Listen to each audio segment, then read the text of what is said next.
Well, the Omaha Police Department is made up of about 1,000 men and women. Yeah, that number's about to grow. Right now, the department is hiring, and that starts with recruitment. It does. With us today, Lieutenant Gregg Barrios and Diana Andersen works in HR for the city. Good to see you. Nice to have you here, Lieutenant. Thanks for having us. Nice to meet you, Diana. Omaha's police department is one of the best in the country. Looking for more great men and women, but you have this slogan out there called "Answer the Call." What's the message behind that? Answer the Call was kind of a play on words. I mean, as police officers, you know, we're obviously answering radio calls, but to be a police officer, you must. It's kind of a deeper. It's a calling because of the we get paid good money, but we're not going to be rich.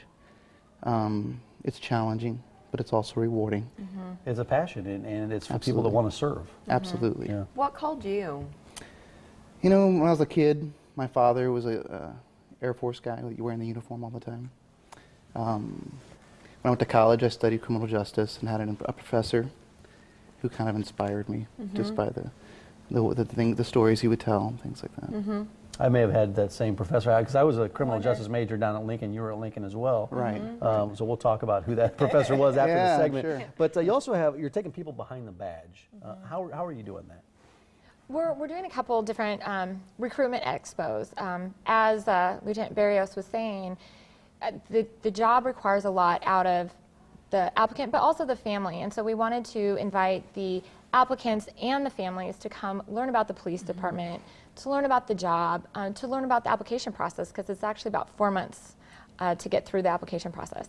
Is part of the bringing the families in, does it take some of the fear away for them as you're addressing some of their concerns? They get the facts, they understand a little bit more about the business. Is that part of your incentive in doing that?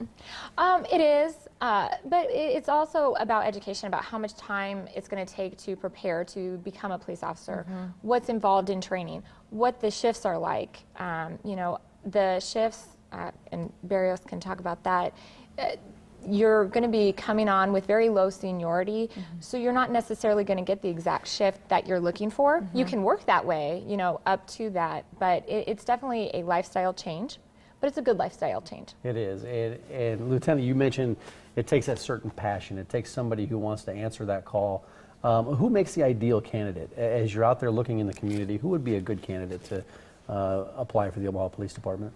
We're looking for people who are trustworthy, people who have good communication skills, both written and verbally, people who can empathize, people who can work with the community in solving problems, so problem solvers. We're just looking for well-balanced people, and I used to joke around, it's like a future son-in-law for your daughter. Oh, right. yeah. Type of person. That Right. makes sense. Yeah. Or a future daughter-in-law for your son. Thank you for saying that, because as soon as you Absolutely. said that, I was like, hold on, we've got some great women on the board. Absolutely, absolutely. You were talking about, you studied criminal justice in college, so is that a requirement that you have a degree in that? Or I guess are there minimum qualifications, not just the character stuff you spoke Well, the about? minimum educational qualification is just high school or GED. Obviously, if you have a criminal justice degree, you'll have a lot of education that will help you in the future. It helps you in promotional exams and such, and it also help you if we're weighing candidates against each other and you happen to have a degree and everything else is the same. You know, that might help you out. I think too, the department offers a lot of diverse backgrounds in terms of you don't necessarily have to have a criminal justice degree. And that's one reason we want to do a lot more outreach. A lot of people in the department are in accounting or in IT because we need those backgrounds as technology changes and as investigations change. We need a lot of diverse backgrounds to help us kind of complete the circle. So for our viewers out there saying, hey, this might be something I want to do, how do you apply, and I guess what's the deadline? You can go to joinopd.com and it'll say right there, apply here, and push the button. It'll take you to the HR site. That we are taking applications till November 2nd. You don't hire throughout the year for this, right? You have to do it in classes, so it's not like with some employers where they just, yeah, position opens, we'll find the right candidate and move on to the next.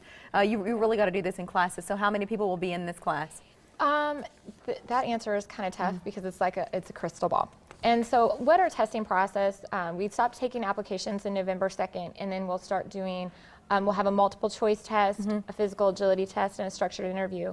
and form what's called an eligibility list. And that list is good for 1 year. So anytime we have a class off of that 1 year, it's going to be hired from that list. The current class they're looking at, I would say right now, is probably about 20 to 30, but that can always change. That can go up. And October 14th, behind the badge. You've been looking at those details. So if you'd like to, go there, or in the meantime, go to joinopd.com. Get more information about what's happening. Great talking to you guys. Thanks Nice for to meet stopping you. by. Thank you. you for having and us. Lieutenant, Thank good to you. see you. Thank you. We appreciate Now, it. still ahead, Tom Rhodes. He's known as much for traveling as he is comedy. So what's his favorite place to visit in the world? First, how to make quick work of otherwise time-consuming chores this fall.